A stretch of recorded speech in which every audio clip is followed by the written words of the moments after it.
Welcome back, my fellow Zambians. This is the 9th of our weekly conversations. Tonight, I speak with a trembling heart.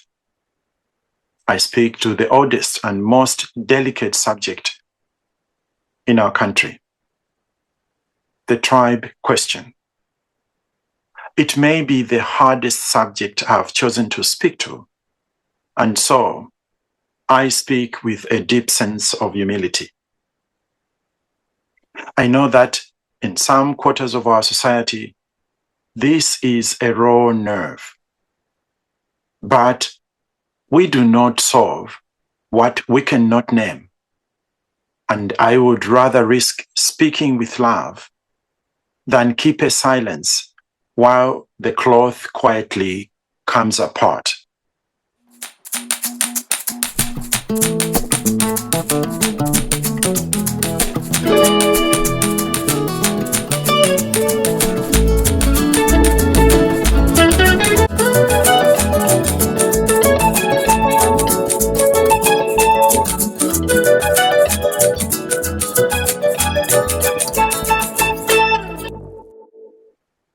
Good evening, Your Excellency, President Hakainde Hichilema.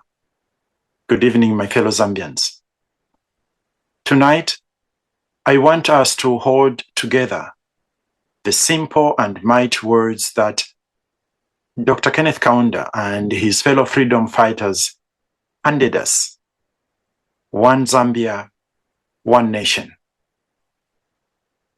And I want to ask gently but honestly whether those words still live in our streets and in public life, or whether they are now living only on our coat of arms. Mr. President, the question of tribe is older than our independence, and the weaving of this country into one was never finished on that midnight in 1964. It was only begun. The freedom fighters lit the fire, and the cloth they started must be worked upon by every generation that follows. It is now in our hands and in yours, Mr. President. I speak of this now with an election before us, because in an election year, the temptation is greatest. It is easy when we are seeking votes to warm the room we are already standing in. But a nation pulled apart to win a season cannot then be governed as one. And in my own listening across the country, I have heard a quiet worry from ordinary people. The worry that the cloth might be loosening. I say it because a worry spoken does not disappear. It only goes underground and it hardens. Mr. President, before I say one more word, permit me to speak of my own life. I was born in the north of our country, yet even as a small child, I never learned to look at a Zambian from another part of the country and think, this one is different. This one is less mine than I am. That gift given to me early quietly shaped my whole life. So, when the time came for me to marry, I chose to take on my wife's surname. Her parents come from the east and from the central parts of our country. So she carries two homes in herself. And the very name I carry today, Kalungubanda, joins the north of my birth to the east and the center of my marriage. When God blessed us with a daughter, we gave her a Lozi name, Mbololwa, in honor of a Lozi friend who shared our compound and showed my young family extraordinary kindness. And when our son was born, we gave him a name from Botswana because I had served under a leader from that country, a Botswana, who inspired and believed in me when I most needed it. And it is not my own household alone. My eldest brother married a remarkable Tonga woman, and even now, after he has gone, it is she who continues to gather and hold our whole family together. She came to us from another tribe, and today she is one of the strongest threads in the cloth of our extended family. So, look at my own family. A man of the north, a wife of the east and the center, a Tonga sister-in-law who binds us together, a daughter carrying a Lozi name and a son carrying a name from beyond our borders. We did not sit down to plan a lesson in unity. We simply loved the people whom God placed on our path, and we let that love name our children and knit our home. And that, Mr. President, is my quiet testimony to you and to all of us. To reach beyond the tribe of our birth is not a strain against nature. Rightly understood, it is the most natural and joyful thing in the world. And Mr. President, I do not believe my family is unusual. At the core, Zambians reach across tribe easily and gladly. We marry across it. We name our children across it. We mourn across it and celebrate across it. Most of the time, without a second thought. My suspicion, formed over the whole of our independence history, is that it is not the people who manufacture tribalism. It is politicians who, when they seek power at all costs and cannot find better reason to be chosen, reach for tribe as a political lifeline, and they set neighbor against neighbor to save themselves. The people are not the problem.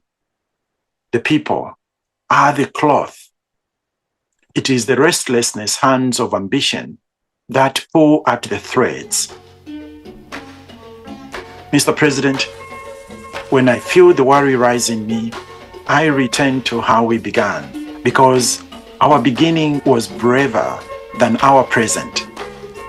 The struggle for our freedom was not the work of one people. It was woven deliberately from all of us. Kenneth Kaunda came from Chinsali in the north, and some of his ancestors from Malawi. Harry Nkumbula, the old lion who came before him, was a Tonga from the south.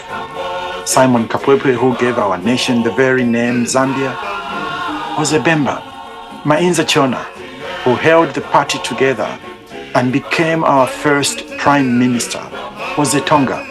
Reuben Kamanga and Grey Zulu came from the east. Arthur and Scott Awina and Nalumino Mundia came from the west. Juliet Kamoneka marched on the colonial house, and Princess Nakatindi became the first woman to win a seat. They did not come from one province. They came from every province, and they made one fist. That, Mr. President, and my fellow Zambians, is the truth we must not forget. Our tribes are not a problem to be solved. A tribe is like a family. It is the soil that holds you when you are small, the language of your mother, the songs at your grandmother's fire. No one should be asked to spit out their soil. But soil is not a war.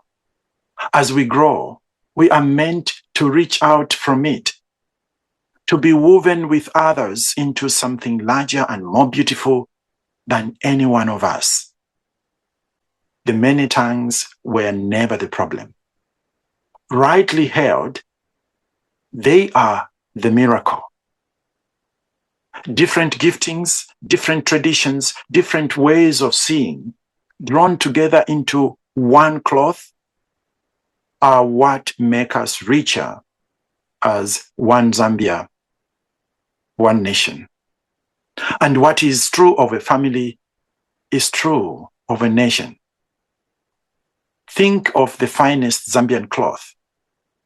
A single thread on its own is thin and easily snapped. But take the deep colors of the Mambwe, the patterns of the Tonga, the weave of the Lozi, the threads of the Nsenga and the Chewa, the Bemba, the Lunda, the Luvale, the Kaonde and the Ngoni, and all our people, and hand them to a patient weaver, and you receive a cloth that no single thread could ever be, and strong enough to wrap a whole nation. As the writer Maya Angelou once said, diversity makes for a rich tapestry, and all its threads are equal in value, whatever their color. The cloth is not made by pretending the threads are the same, but by honoring the fact that they differ and weaving them anyway. And let me be fair so that no one hears this as a charge against one man or one government. Questions on tribalism did not begin with your presidency, Mr. President. It has visited every presidency since independence. Dr. Kaunda himself knew this danger from inside. One night in February 1968, at the party's National Council in Hichilema, he watched the delegates quarrel along tribal lines, and he stood and resigned. He resigned the presidency on the spot. He told them, if we fall prey to tribalism, we might as well write off the Republic of Zambia.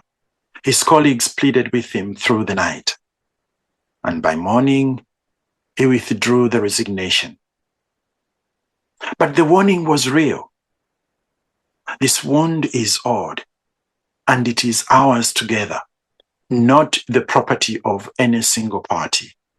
It was there under Dr. Kaunda, under Chiluba. It has been named in every era since, under Mwanawasa, under Banda, under Sata, under Lungu.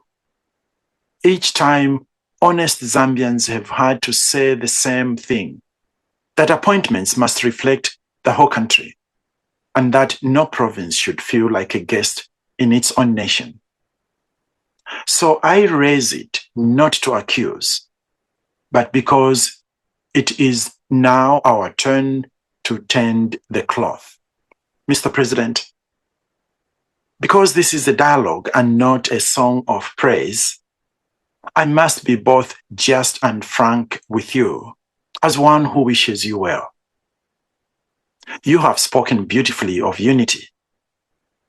In your national values address this year, you urged Zambians to choose unity over division.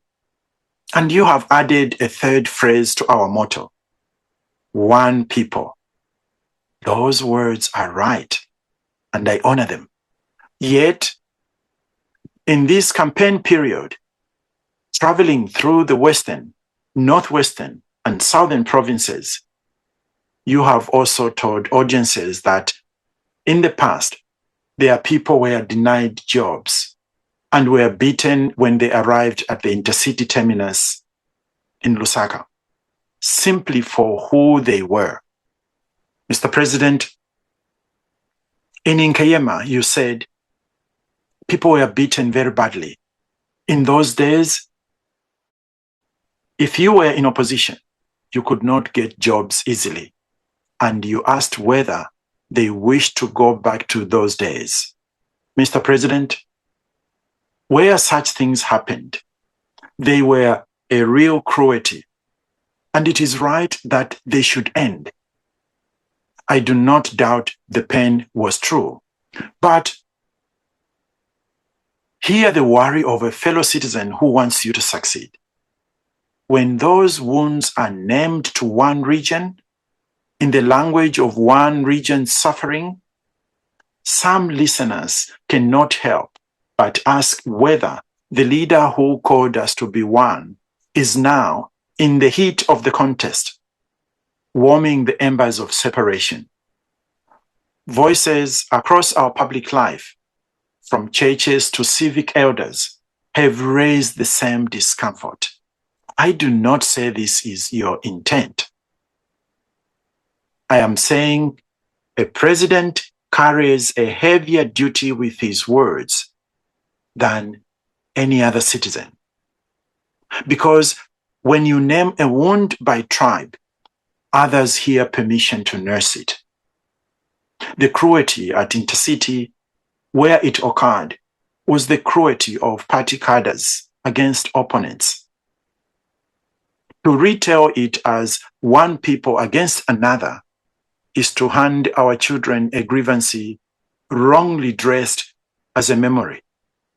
So here is my invitation, Mr. President, and it is an invitation to all of us in this country who lead anything, whether in politics, in business, in the church, in the chiefdom, or at home.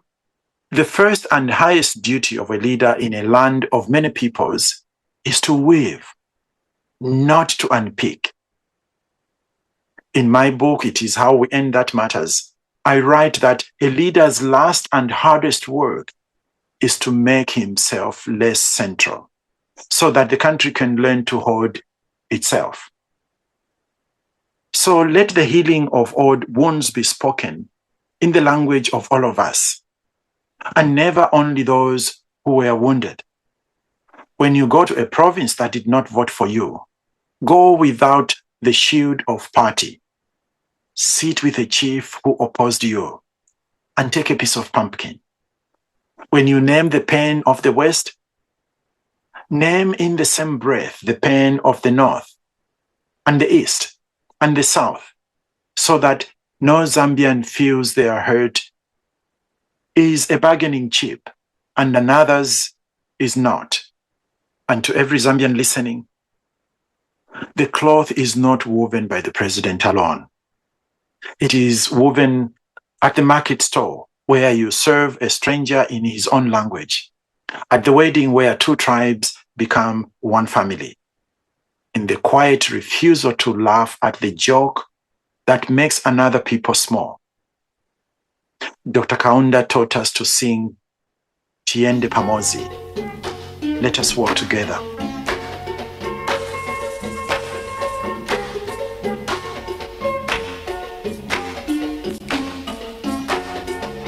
That song is still ours. Mr. President, as a man of Scripture, you will recall that the most beautiful picture of one nation made of many tongues is the day of Pentecost in the book of the Acts. The Spirit came upon the believers and a crowd gathered from every nation under heaven. And notice that Luke does not leave those people unnamed. He counts them out one by one. The Parthians and Medes and Elamites, those dwelling in Mesopotamia, in Judea and Cappadocia, in Pontus and Asia, in Phrygia and Pamphylia, those from Egypt and the parts of Libya adjoining Cyrene, visitors from Rome, both Jews and proselytes, the Cretans and the Arabs, 15 peoples, each one named, and every one of them heard in his own tongue the wonderful works of God. Notice what God did and what he did not do. He did not abolish the languages and force one tongue upon all. He let each person hear in the tongue of his mother, and yet made them one people in one spirit. The many tongues were not erased. They were gathered. And the Lord himself, on the night before he suffered, prayed for all who would follow him, that they all may be one. One as he and the Father are one. Not one because they were made identical, but one because they were held in one love. That, Mr. President, is the deepest meaning of One Zambia, One Nation. Many peoples, one love, many threads, one cloth. As you go to bed tonight, Mr. President, may I invite you to ponder the following questions.